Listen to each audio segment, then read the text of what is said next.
الحمد لله timaha gabadhu waxaa mamnuuca inta ay su'aashiga weydiisay madoobaysada ka mamnuuca ala khilaafin iyadoo lafteedu khilaaf ka jiro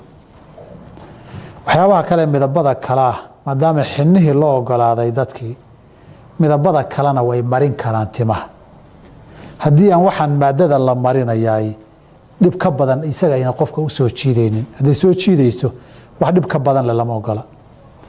daawooyinkan timaha jilcinaya ama mawaadan kiimikada ee lagu jilcinaya timahana asal ahaan way banaantahay oo dhibaato ma laha waxaa laga yaabaa halka mas'alada dadku timaha jilcintooda inay yiraahdaan soo ma aha tagyiiru khalqillaahi khalqiga la bedelaya soo ma aha sharcigu soo ma diidin ilkaha in la qorqoro si loo qurxiyo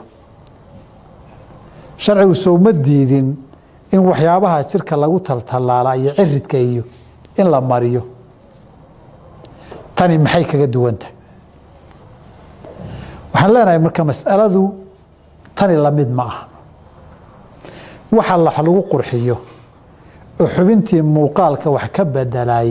waa laba nooc wax waqti go'an joogo baaba iyo wax waqti dheer joogo daa'ima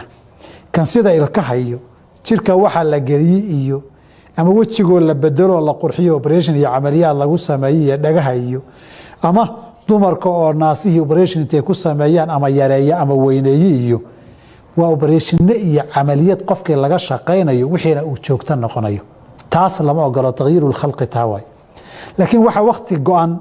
muuqaalka qurxinaya sida cilaanka indha kuulka tan oo kale jilcisada dhibaato ma laha masaa'ilkaas qaacidadaas fiima yakunu baaqiyan waxa jiri doona baa tagyiir khalqillaahi dadka sheegay amadii hore waxa kamid ahaa alqaadi ciyaad rahimahullahu ta'ala fi sharh muslim markuu masaladan ka hadlayay waxaan filayaa waxa isaga aan magacaabin laakiin ka soo guuriyay ama ka faa'iideystay al-imam al-qurtubi fi tafsirihi aayaadkan tagyiirul khalqi suuratu an-nisaa markuu ka hadlayo saasayna fataawada majaalista cilmiga iyo majaalista culimadu ku soo saareen iyo lijaanta cilmiga zamankan markay maadadan timaha jilcisa ka hadlayeen gaar ahaan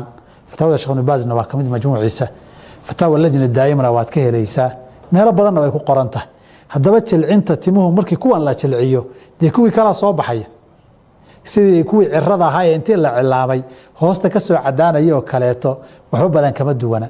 tagyiirka iyo bedelitaanka aan daa'imka joogtada noqonaynin ma aha ka sharcigu xaraantinimeeyay jilcinta iyo kalaraayntuna kaasay kamid yihiin ama midabka la marinayo madowga adilla gaar oo ku soo aroortay darteed inaan madow la ogolayn darteed baan isaga uga reebnay billahi